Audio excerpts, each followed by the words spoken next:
conduit à vivre et dans lequel il va, un processus qui va mener jusqu'à son plein accomplissement en son temps. Donc les conséquences de ce point, c'est que justement, la rédemption, le salut que nous professons, n'est pas simplement le salut de l'âme. Quand on évangélise, quand on prie pour la conversion, on a souvent cette expression, avoir la passion des âmes, avoir le salut des âmes. Et bien quand on prie pour la guérison des corps, c'est un langage qui devrait tomber de lui-même, parce qu'on n'est pas concerné, et Dieu n'est pas concerné par les âmes seulement, il est concerné par la personne tout entière. Et cette perspective de la résurrection nous amène à considérer la guérison comme essentielle et en même temps comme appartenant à un ensemble. C'est pourquoi on ne peut pas avoir dans notre perspective bien une approche seulement qui serait seulement limitée à la guérison physique, mais il y a aussi tout ce qui concerne les problèmes de l'âme et les problèmes de l'esprit. Et notre approche, même si on n'est pas appelé à être spécialiste de tous ces aspects-là, et personne ne le sera, notre approche doit être globale. Et je crois que s'il y a un effort à faire aujourd'hui, eh bien c'est justement de travailler à ce que ceux qui sont concernés par la guérison physique, alors qu'ils adoptent pour cela le moyen de la prière, mais aussi qu'ils sont dans tout l'aspect médical, l'accompagnement médical, ceux qui sont concernés par l'être intérieur et qui sont donc formés, par exemple, à la relation d'aide, ou à la psychothérapie, et tout ce qui s'attache aux soins, à la guérison de l'âme, et puis ceux qui sont, par appel et par onction, plus destinés à travailler dans le domaine de l'esprit, travaillent ensemble pour contribuer au bien-être des personnes. La vraie bonne santé, elle n'est pas que physique, elle est morale, elle est spirituelle, elle comprend bien des domaines. Et donc quand on est dans cette perspective de la guérison pour les malades, ça doit être un axe, une priorité, ce qui ne nous fait pas ignorer la globalité de la personne, puisqu'un jour ce sera notre être entier qui sera pleinement restauré, pleinement régénéré et qui entrera dans l'éternité. Il y a donc un avenir pour notre corps, et c'est le sens de la prière pour la santé aujourd'hui. Et chaque guérison est comme, je l'ai dit à plusieurs reprises, est comme une pénétration du royaume éternel, du ciel, dans notre réalité quotidienne aujourd'hui. Donc la prière pour les malades doit s'accompagner de foi, d'espérance dans la réalité finale, et en même temps de joie et d'émerveillement devant le fait que le siècle à venir, le royaume de Dieu, fait irruption. Chaque fois qu'un bien-être, une guérison apporte un bien-être physique, c'est le ciel qui vient, c'est la présence de Dieu qui restaure, c'est le signe de ce que Dieu veut pour l'être humain, pas simplement pour le moment de la guérison, mais finalement pour l'éternité, qui est ici démontrée. En terminant, je voudrais aborder un autre aspect qui est lié à cette dimension donc, du royaume de Dieu, c'est la notion du déjà et du pas encore. Ça, c'est une notion dont on entend souvent parler. Parfois, on s'attribue un peu cette expression, cette formule, alors que finalement, on la doit à un théologien suisse. Il faut rendre à César ce qui est à César et au théologien ce qui est au théologien. Un théologien qui s'appelle Oscar Cullmann et qui a eu cette perception, cette révélation de cette tension qu'il y a dans la perspective du royaume de Dieu entre le déjà, ce qui est la dimension présente du royaume de Dieu, et puis le pas encore, ce vers quoi nous allons et qui n'est pas encore réalisé. Cette tension-là, elle est au cœur de nos problèmes, elle est au cœur de nos questions. J'ai laissé trop de filles malades. Pourquoi, alors que tout est accompli, tout ne se passe pas aujourd'hui? Comment est-ce qu'on fait?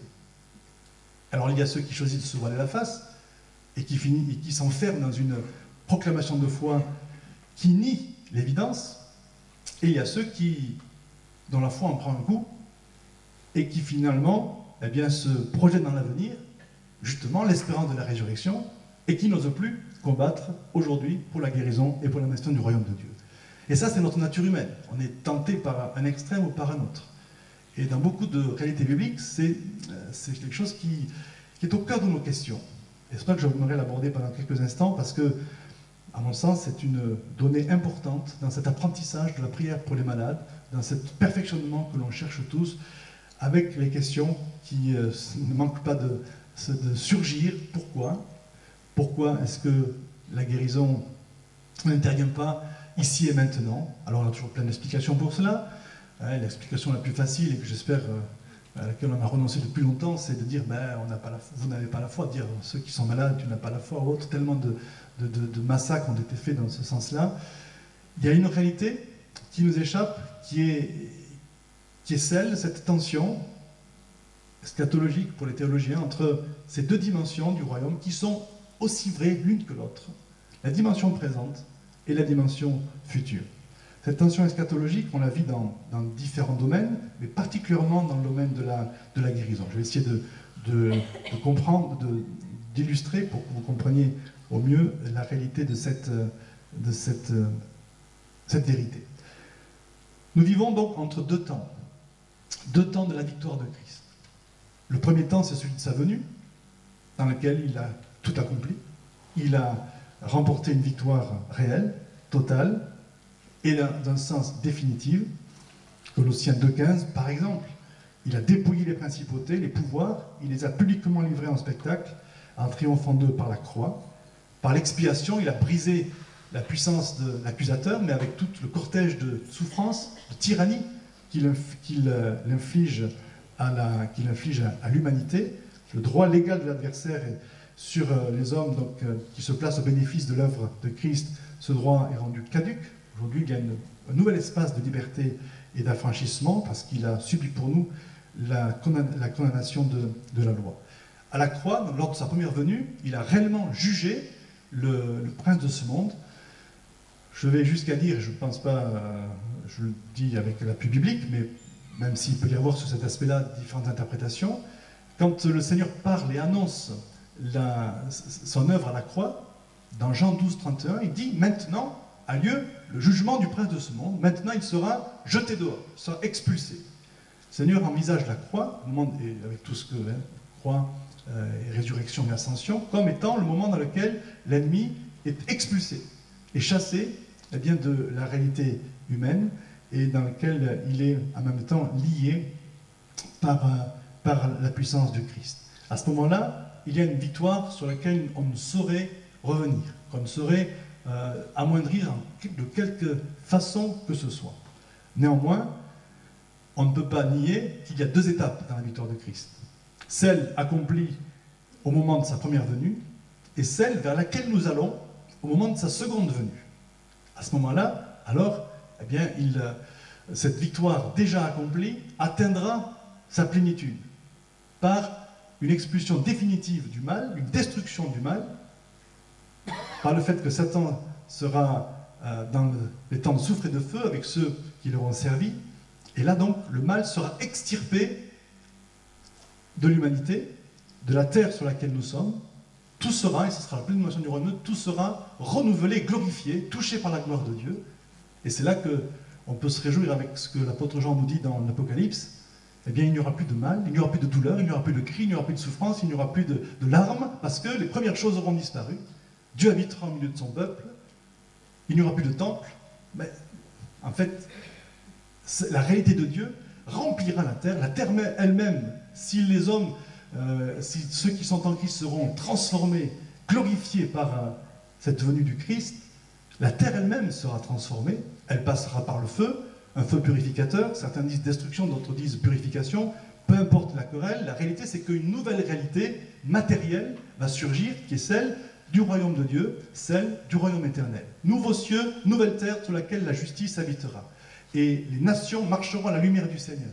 On retrouvera là donc toute la réalité humaine, rachetée par le Christ, libérée du poids du péché, libérée de la domination de la tyrannie du diable, et c'est pourquoi nos corps seront eux aussi libérés de la mort, de la maladie, de la souffrance, de tout ce qui humilie aujourd'hui notre humanité par la souffrance et tout ce qui la défigure. C'est vers cela que nous allons.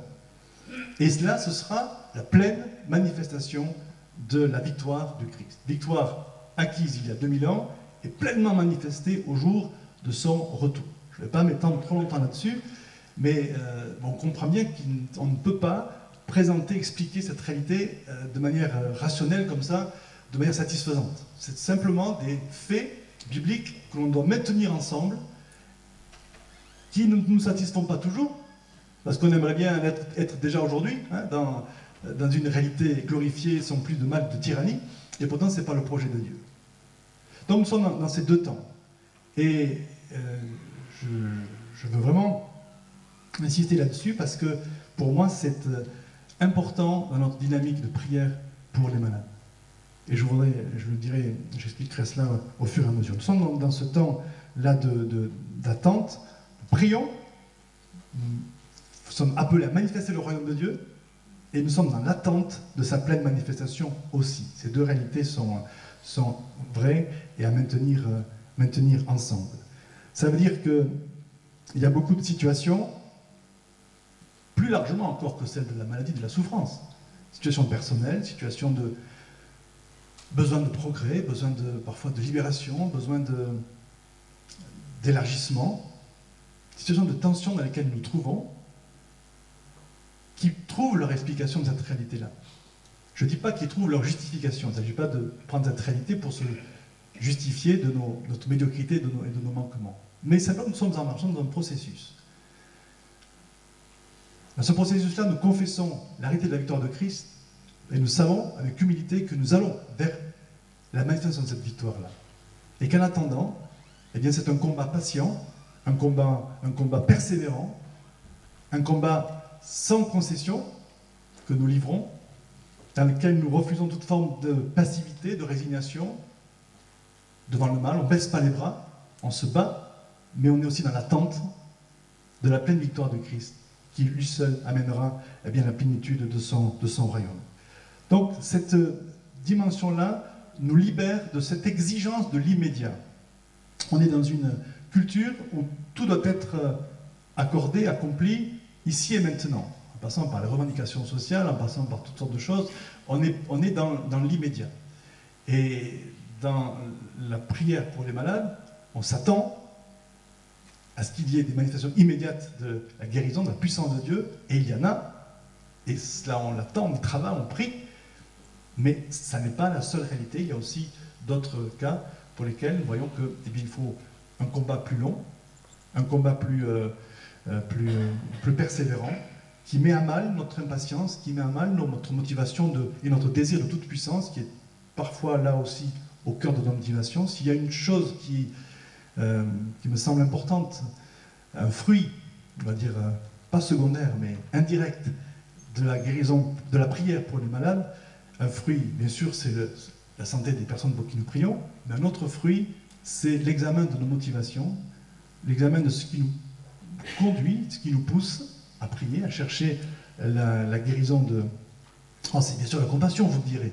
Mais cette compassion peut se mêler parfois eh bien, des attitudes, des motivations moins claires, moins nettes, que l'attente, que la persévérance, que les échecs que l'on connaît mettent en lumière, non pas pour nous enfoncer dans la culpabilité, mais pour nous amener à une meilleure santé, mais cette fois une meilleure santé spirituelle et profonde. Donc cette dimension-là, du déjà et du pas encore, c'est important, parce que finalement, et je terminerai par là, finalement, c'est l'assurance que toutes nos prières, tous nos combats, et appliquons cela au domaine de la guérison, puisque c'est ça qui nous rassemble, toutes nos prières, tous nos combats, même si nous n'en voyons pas le fruit immédiat, et même si nous n'en voyons pas le fruit pendant le temps de notre parcours terrestre, tous nos combats seront victorieux. Je ne dis pas ça pour nous passer la pommade et nous amener dans une sorte de triomphalisme, mais simplement parce que nous nous inscrivons, non pas dans notre compétence, dans notre capacité à créer le miracle et à voir la guérison, mais nous nous situons dans la perspective du final du royaume de Dieu, le jour où le mal ne sera plus, le jour où la victoire du Christ sur le mal sera totalement accomplie et manifestée, extirpée de la réalité humaine dans laquelle nous nous trouvons, et du coup, où la pleine santé sera manifestée. Ce qui fait que je n'ai pas, et je voudrais vraiment terminer, j'ai de la souffrance, j'ai du regret, mais je ne cède pas, je ne veux pas céder à la culpabilité quand, après avoir prié, eh bien, il n'y a pas de résultat immédiat, parce que je crois que dans cette perspective-là de la victoire du Christ, eh bien justement, il n'y a pas d'échec en Dieu. Nous avons besoin de nous perfectionner, nous avons besoin de nous remettre en question, nous avons besoin de grandir dans la foi, de nous sanctifier, tout ça c'est vrai, Mais il y a une réalité qui ne nous appartient pas, qui est celle de la dimension du royaume de Dieu. Et ce n'est que dans cette dimension de ce royaume-là qui vient que toutes nos prières seront pleinement exaucées et pleinement accomplies. C'est important pour l'accompagnement de ceux qui souffrent, parce que quand on promet la guérison sans une parole, une révélation du projet de Dieu, mais simplement par une affirmation positiviste de la foi, et que cette guérison n'a pas lieu, quel est le recours? Est-ce que c'est le silence coupable? Est-ce que c'est la fuite? Quelle espérance reste-t-il? L'espérance, eh bien, c'est qu'il n'y a pas d'échec en Dieu, même dans ce temps présent, marqué par la souffrance, qui parfois nous rattrape et nous semble nous mettre à mal. Un jour, les morts en Christ ressusciteront. Ceux qui seront restés pour son avènement seront transformés, glorifiés. Et là, je dis bien toutes les prières qui sont montées pour la guérison des malades trouveront leur plein accomplissement et leur plein exaucement. Ça vous paraît trop loin? Ça vous paraît trop facile? C'est pas si facile que ça. C'est la perspective dans laquelle nous nous trouvons et qui nous permet d'avancer dans une foi qui n'est pas à la merci des résultats, qui n'est pas à la merci de l'enthousiasme émotionnel qu'on peut avoir, une foi qui n'est pas comme ça à la merci de l'exaucement ou du non-exaucement, mais une foi qui trouve sa source dans le projet de Dieu, qui est un projet de paix, de prospérité, de pleine santé, pour la création toute entière et pour les racheter en Christ, qui auront entendu sa voix et qui le suivront. Alors,